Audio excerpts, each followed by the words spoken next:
Now, in a little over 3 months, Southern Sudanese are scheduled to vote on a referendum to break away from Northern Sudan and establish an independent nation.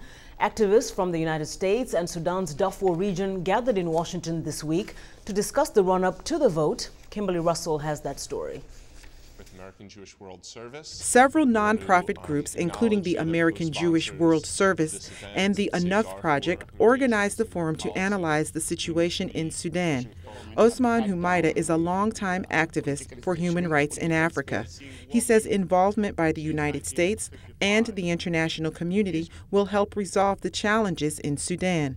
He says holding a referendum in southern Sudan could be difficult while the Bashir government continues human rights abuses. Immediately after the election, the government have cracked down on the political, they shrink the political space available for their opponents. They introduced the censorship against the media, targeting journalists, human rights defenders, and youth activists.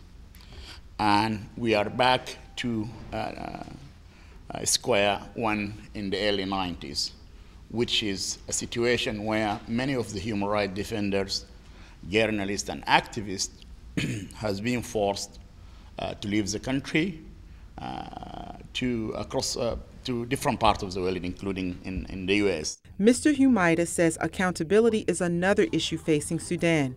He suggests that President Omar al-Bashir should be barred from negotiating with Southern Sudan's government because of his indictment by the International Criminal Court. We said it many times that the only way to stop this serious crime is to make those who committed those crimes or order the commission of those crimes accountable for it, by unplugging this process of investigating and brought those to justice. Omer Ismail of the Enough Project says outside help is needed to avert another crisis in Sudan. He urges the Obama administration to act. We urge all of you to try to keep the spotlight on Darfur and drive the Darfur peace process by appointing a high-level diplomat to be an envoy to the region.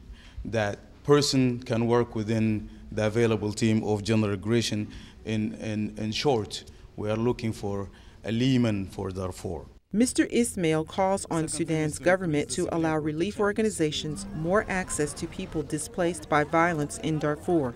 Mr. Ismail says next year's referendum must be held on time and its outcome must be respected by all parties. Kimberly Russell, VOA News.